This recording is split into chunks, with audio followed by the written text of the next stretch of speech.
In Afghanistan, rebel attacks on Soviet and Soviet-led local military forces appear to have increased during the past several weeks. This, at least, is what various... The footage from our 1981 trip did not conform to what CBS News wanted to hear. We were told by the CBS producer that the front office had thrashed around for a month trying to figure out how to make our story conform to the narrative. They finally settled on comparing what we saw to Soviet propaganda. Shortly before these reports, the Soviet-supported Afghan government authorized an independent American film team to visit the country. CBS News correspondent Steve Young, recently returned from Moscow, put the American film together with Soviet propaganda film for this report. The truth of the April Revolution. In this film, we show everything as it actually is.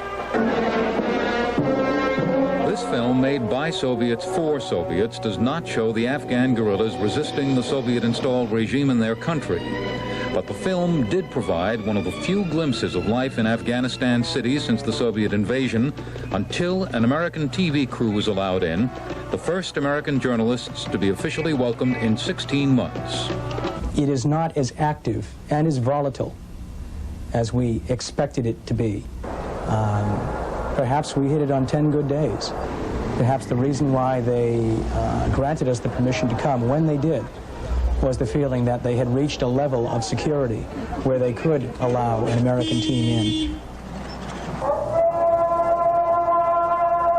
The Afghanistan that Paul Fitzgerald and his crew saw last month was much the same view the Soviets have been showing their own people. In Kabul, the capital, people seem to be going about business as usual. Not a Russian face in sight. What Dan rather wanted to hear was the official narrative that he had helped to fashion a year earlier, that the Soviets were bent on controlling Persian Gulf oil and that the U.S. wasn't doing enough to stop them. America seems to be asleep. It doesn't seem to realize that if Afghanistan goes and the Russians go over to the Gulf, that in a very short time it's going to be the turn of the United States as well. What Dan rather didn't show you in our report was Afghan President BabrakKarmal citing the conditions under which the Soviets would withdraw. Any time that a reliable and a convincible guarantee is given on the part of the neighboring countries, Pakistan and Iran, and the United States of America and China, that there would be no recurrence of any sign of aggression, provocation, and interference into the internal affairs of Afghanistan, the limited military contingents of the Soviet troops would return to their peaceful land. Otherwise, if these interferences, provocations, and aggressions, particularly from the Pakistani soil, continue to exist, then the limited contingents of the Soviet troops will remain in the country. This is ABC News Nightline. It's more than 3 years since the Soviet Union invaded Afghanistan and installed its current... Our return trip in 1983 was to follow up on Karmal's statement. Was this just more Soviet propaganda put out to weaken America's resolve in the fight against the Soviet Empire? Or was it true? And if so, what would it take for the Soviets to go home? Neither side has gained much ground, and attempts at negotiation have gotten nowhere. In effect, a military and political stalemate. Under these circumstances, earlier this month, a television news team headed by American freelance journalist Paul Fitzgerald was granted permission to spend 10 days in Marxist-controlled Afghanistan. For part of that time, they were accompanied by one of America's leading experts on crisis negotiation, Professor Roger Fisher of Harvard University. Here now is their exclusive report narrated by Paul Fitzgerald. Roger Fisher of the Harvard Negotiation Project had already been approached by the Soviets when we offered him the opportunity to go with us to Kabul. And the results were startling. I was in Moscow in October, and a Soviet friend of mine spent several days trying to get a hold of me, and when he did, he then said, "How do we get out of Afghanistan?" And I said, "That's the last question I expected you to ask." He said, "By we, I mean Americans as well as Russians." I said, "It's a lot easier for us to get out than it is for you."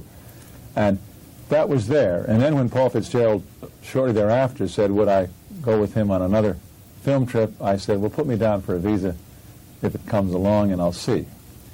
And since then, I've met with Russians in Washington and talked a little about the problem. And then when the invitation came through, indicated we could talk with people, I said, why not? So we went over. How is a negotiated settlement possible? Well, no one can know what the Soviet Union is going to do. We can fight the war politically and militarily. The way to influence the Soviet Union is to come up and give them a choice, give them a chance to get out, give them a chance for a neutral, non-aligned Afghanistan, which is not an anti-Soviet government, not a pro-Soviet government, but one which will have no military bases on either side. The UN is working on that. They're going back to Geneva in June. I talked with yesterday in New York with both Pakistan and Afghan ambassadors and with UN officials. I think there's a fair chance. No one can be sure. And I don't think the Soviet Union themselves know exactly what they're going to do, but we ought to construct and see if we can develop an option that serves them up, a golden bridge, a way to get out without a military defeat. We leave a coalition government. Right now they're leaving, I think they're opening it up. I think that Mr. Karmal is being downplayed. They're making it possible. He would resign if necessary. I'm absolutely confident he would resign. The Prime Minister. The President would resign. President, yes. President Karmal would resign if necessary to help get a coalition acceptable government, and that's the kind of thing we have to be working toward. Needless to say, the Golden Bridge was never offered because Charlie Wilson's war was gaining political traction as a vindication for Vietnam and a justification for Reagan's World War II-sized arms buildup. Everybody climbed on board the effort to hurt the Soviet Union in Afghanistan, apparently without a care that once started, the war could never be turned off. It was such a heroic effort. It was so black and white. It was so good guys against the bad guys. They rose up and vanquished the evil invader. This is going to go down as the finest chapter in the history of the Central Intelligence Agency. There's no question about that. They just didn't make any mistakes. The 1993 bombing of the World Trade Towers was the first outward sign that some very big mistakes had been made. We didn't look ahead to the monster this was going to create after the war. We really created a monster in Afghanistan. We've created fundamentalist, heavily armed fundamentalist factions that could never have achieved the kind of military capability without our support. The monster that Sig Harrison saw created in the 1980s grew far beyond the Afghan war and Charlie Wilson's desire for revenge. Islamic fundamentalists from all over the world hooked into these groups, got trained with our help through these groups, and now they're doing a lot of things we don't like. So what was Charlie Wilson thinking when he pushed the billion-dollar program to arm and train fundamentalist factions when the Soviets really wanted to get out, at least as early as 1982? It was up that if we could get them something sophisticated to be able to at least destroy the Soviet tanks and to be able to defend themselves against the Soviet helicopter gunships, that they conceivably could drive the Soviets from their land. It was a great 10 years. It was a great 10 years for Charlie Wilson, but a bad 30 years for the Afghan people and American journalism. Because hardly anyone realizes today that the biggest mistake of all had been the charade to simply ignore Soviet efforts to leave Afghanistan while claiming that Charlie Wilson's war was being waged to drive them out.